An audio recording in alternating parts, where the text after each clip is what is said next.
Yes, this is what it is. This is Jean-Marc Martek Post. I'm here with Tom Bishop, CTO of Glass AI. We're gonna talk about their solutions, why they're special. We're here at CVPR 2025 in Nashville.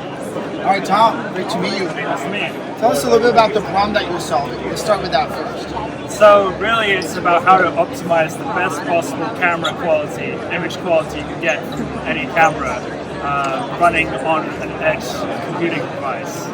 So myself and my co-founder, we've both been at Apple for a while. We worked on the iPhone camera. Then we saw like a slowdown in what was happening in the capabilities of mobile photography. We really wanted to push the limits. So we founded the company is called Glass Imaging, and our product is called Glass AI.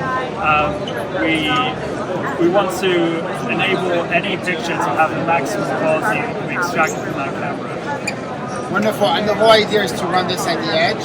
Exactly. And cell phones to start with, smartphones. Yeah, starting on cell phones, but then going to any industry where there's cameras where you want better image quality, and they have like an edge NPU that can run kind of neural networks that we design. How hungry is your software in terms of hardware requirements? I'd say it's making use of the current best-in-class hardware that's available. We're partnered with Qualcomm, so it's running on their flagship SoCs right now, and you'll see that trickle down over time to other solutions. Okay, do you want to show us a few examples of how amazing it is? Sure. This is an iPhone 15 telephoto image straight out of the camera. This is without processing. You can see much more color detail here, texture detail that we're able to resolve from processing before imaging. We can work with different types of sensors. Like this is an example with an Android phone zooming in on extreme detail here in telephoto. A couple more, we're able to recover extreme lens aberrations. Okay, let's go back to the Android phone. All right, so does this have any processing on it? This is the default out-of-camera ISP processing, and this is with our Glass AI processing running on the device itself. Okay, perfect. We have a couple more examples. Maybe this is a Google Pixel camera here, where you can see, again, zooming in on the telephoto, you have lens aberrations without processing, all the details finally resolved.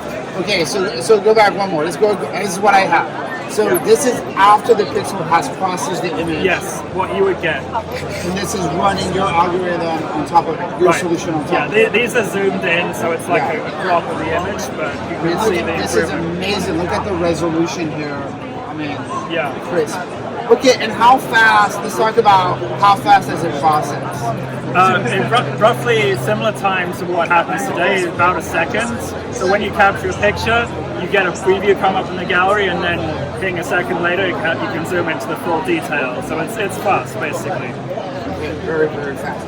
Okay, what kind of techniques do you use to be able to beat all these other algorithm approaches? So it's really about what we do to train these neural networks. If I go back here, this is our approach. We take any camera, we want to deploy a custom neural network to the edge. We characterize it at a lab. We built an automated robotic system that takes a couple of days to collect a lot of data from a particular phone model, and then use that to train a dedicated neural network. Very interesting. And basically, do you learn on the type of noise that the Absolutely, that yeah, the that's camera? the big thing. It's the particular sensor, noise characteristics, the lens characteristics, the optical aberrations. So we're really correcting the defects of the lens and the sensor rather than just hallucinating detail, which is what I think if you see a lot of generative solutions today, image upscaling or whatever, they're just inventing detail, taking a finished processed image. We capture the raw data straight off the sensor, we take a burst of images, and then we align, fuse them, and that network corrects for all the defects of the lens and sensor. And if you go back to your pipeline there, So this is a traditional pipeline. We replace all these blocks in red with one big neural network that can handle all those complicated steps. and you said how long does it take you end to end? So it's basically once you have the camera in your hand, how long does it take you to say, here's my dedicated? So it takes us a few days for one camera to collect the necessary data, then a few days to train it, and that gives us something we can demo to a customer on a server. And then obviously there's a lot of work to do integration and tuning of the performance for that customer integration, but that initial process happens really fast, and that places the work that can take like weeks or months in a traditional Yeah, so maybe within 2 weeks you can do a benchmark test, Exactly, is yeah. it worth it? And then you'll go through an airport of what? Of pruning maybe? It's or quantization? Yeah, I mean all the What's standard quantization and pruning that's done, but also optimizing the architecture and the memory usage and performance at a low level to make it really efficient and integrate with the customer software. Okay, and is your solution or your approach or your framework patented, or how do you think about that? It's more, I'd say, in-house proprietary techniques.